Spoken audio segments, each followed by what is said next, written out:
Radio City podcast. Radio city పిట్ట కథ. జీవితంలో మనకి ఫ్రీగా వచ్చేవి ఒకటి ఉన్నాయి. ఆ ఫ్రీగా వచ్చినవైనా మనస్ఫూర్తిగా వాటిల్ని అనుభవించాలి కదా. ఫ్రీగా వచ్చే నీరు, గాలి ఇవన్నీ మనం పీలుస్తాము, తాగుతాము. అలానే నవ్వు కూడా మనకి ఫ్రీయే కదా. నవ్వితే పోయిందే ఉంది చెప్పండి. దీనికి సంబంధించి ఒక చక్కనైన స్టోరీ చెప్పడానికి రెడీగా ఉన్నాను మన పిట్ట కథల్లో. ఒక ఊరిలో ఒక రాజు ఉంటాడు. ఆ రాజు మొఖాన నవ్వే ఉండదు.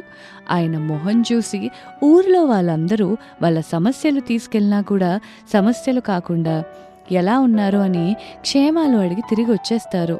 ఎందుకంటే ఆ మొహం ఎప్పుడు కోపంగా మారిపోతుందా అని భయంతోనే బతుకుతారు ఆ ఊరిలో జనాలందరూని. అందుకనే వాళ్ళే కష్టాలు పడతారే తప్ప రాజు వరకు ఎవరూ తీసుకెళ్లరు. చాలామంది ప్రయత్నించారు ఆయన్ని నవ్వించడానికి, కానీ ఎవరూ నవ్వించలేకపోయారు. అప్పుడు ఒక చిన్న బాబు ఒక ఐడియా వేశాడు.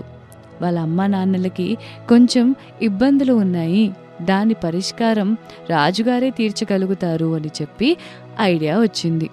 వాళ్ళ అమ్మా నాన్నల్ని ఒక ఆయన మోసం చేశాడు. డబ్బులు తీసుకొని స్థలం ఇవ్వలేదు, పొలంలో పనులు చేసుకొనివ్వట్లేదు, పగ పెట్టుకొని వాళ్ళ అమ్మ నాన్నకి తిండి కూడా దొరకకుండా చేశాడనమాట.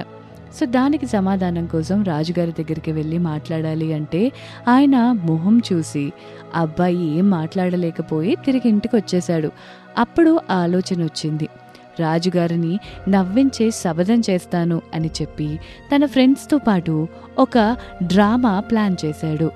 రాజుగారి పర్మిషన్తో రాజుగారి ముందు ఆ ఫ్రెండ్స్తో డ్రామా స్టార్ట్ చేశాడనమాట. డ్రామా స్టార్ట్ చేసిన తర్వాత ఏమైంది, మొత్తం డ్రామాలో కూడా రాజుగారు ఫేస్ నార్మల్గానే పెట్టారు. అంటే ఎప్పుడు కోపంగా అయిపోతుందో అని ఎక్స్పెక్ట్ చేస్తారే తప్ప నవ్వుతారు అని అయితే ఎవరు ఎక్స్పెక్టే చేయరు. సో డ్రామా అయిపోయిన తర్వాత ఇంకా ఒకరి ముఖాలు ఒకరు చూసుకుంటున్నారు.